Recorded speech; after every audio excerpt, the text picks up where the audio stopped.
If you follow VCT, you might have seen that Fnatic got 13-0'd by Team Heretics. How'd that even happen?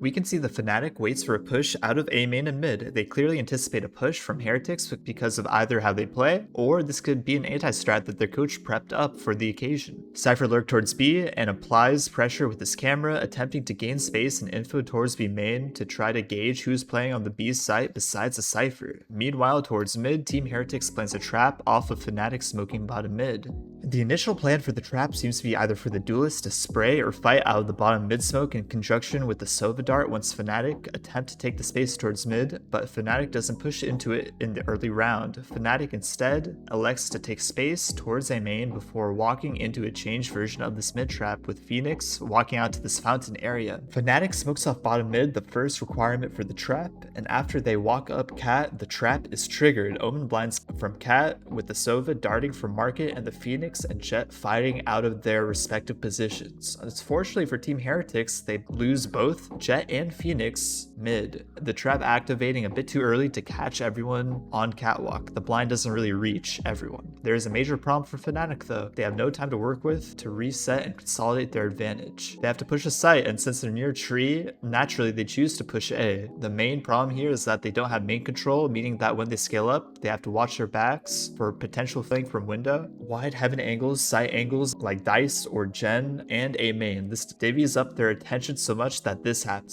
Boo's still here as well. Rians is going to be here plenty early. Drops back off into main, does plenty of damage. Oh Rians, 3 from the heavens. It's absolutely divine. Give it to Kayak down to 10 and he wants that ace. He's good for it, right between. Who distracts them so much that Rians gets the ace when they attempt to take the site. They lose the pistol, and after a lackluster tree push, they lose the second round as well. However, they have the chance to get back on the right foot on. The star of the round for Fnatic is very similar to the pistol round, with Sova and Cypher putting pressure on B, trying to break any Cypher util and punish any aggro peeks towards B main. Omen holds the A main flank while the duelist takes space mid with a bottom mid smoke. One interesting theme we will see is that if Team Heretics gives up the neutral mid space, they oftentimes stack tree or B site since there's market pressure, depending on how much presence they see towards either site. After Heretics drones out B, which is usually indicative of defenders trying to take space B main, Fnatic takes more space through mid, kind of a push and pull system, trying to execute their slow game plan. It seems much too passive, however, since after the 45-second mark, they virtually have no info outside of one being on A from the drone, and no space at all towards the mains. Phoenix flashes towards Cat, providing false pressure towards tree, leading Team Heretics to audible to stack A for the rest of the round. They group up quietly towards Market, where Wu anchors the B site solo with his op. They flood the site, splitting through Market, and with bodies in front, know exactly what's going on, but it's only Wu on the B side for the time being. He's got plenty of time to buy, and he can't quite find the kill onto Cloud, who dies to the tripwire in the end. What am I saying? Wu's still alive in Boathouse for the time being, though, and he can hit shots for as long as he likes. Benji's arrived in support, as have the rest of Heretics. The bonus round beckons their name. And tragedy strikes. They have poor spacing and thus don't get the trade on Woot. Woot's op is so oppressive since Cloud doesn't use a flash when coming out on the execute, and there's no Sova util since that was used earlier in the round. Maybe they'll have a chance to jump back in. For round 5, Fnatic starts off by taking A main control and then relinquishing it immediately by choosing not to deposit anyone. Afterwards, they fall back into a 1-3-1 where they control mid. I just feel like a broken record right now. After Fnatic push into tree, we see the same crossfire from this Phoenix and Omen that we saw in round 4. They basically lost the same round 2 times in a row the same way.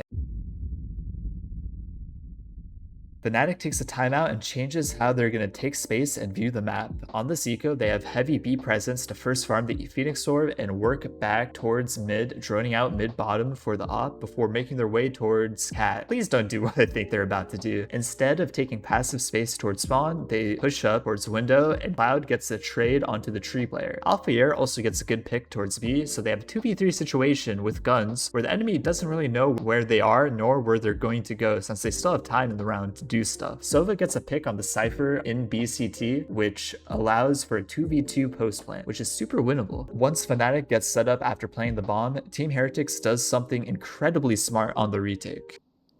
Wu does have Bladestorm. There you go. Here it Yeah. popped in the background. And still an updraft as well. He's going to go in from main side. It's actually a double peek with Boo from the lane. So bringing those ideas together, Cloud answering back with an ult of his own, and trying to keep it covert in his approach as well.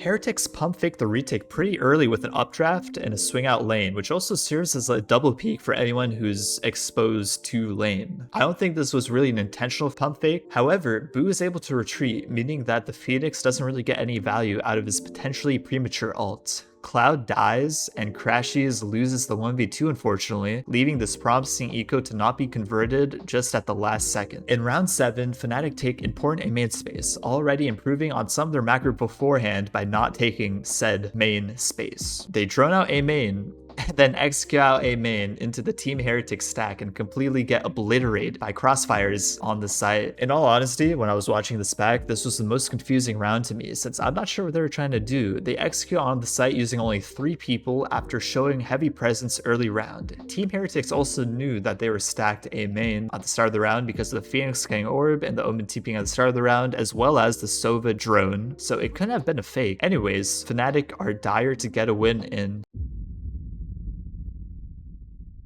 After a decent B split in round 9, which ended in a disastrous Rian's 4K, Fnatic needs to win this round and probably the next 2 in order to have life on defense and probably attempt to win the map. After getting contested in A main and clearing one afterwards, Fnatic go to their bread and butter, taking space towards mid. Fnatic do not anticipate the opping jet to be M1, which results on a pick on Kayak and Crashies who's trying to get the trade. Cloud Phoenix ults towards B and gets one and gets another after Omen groups up with them on site.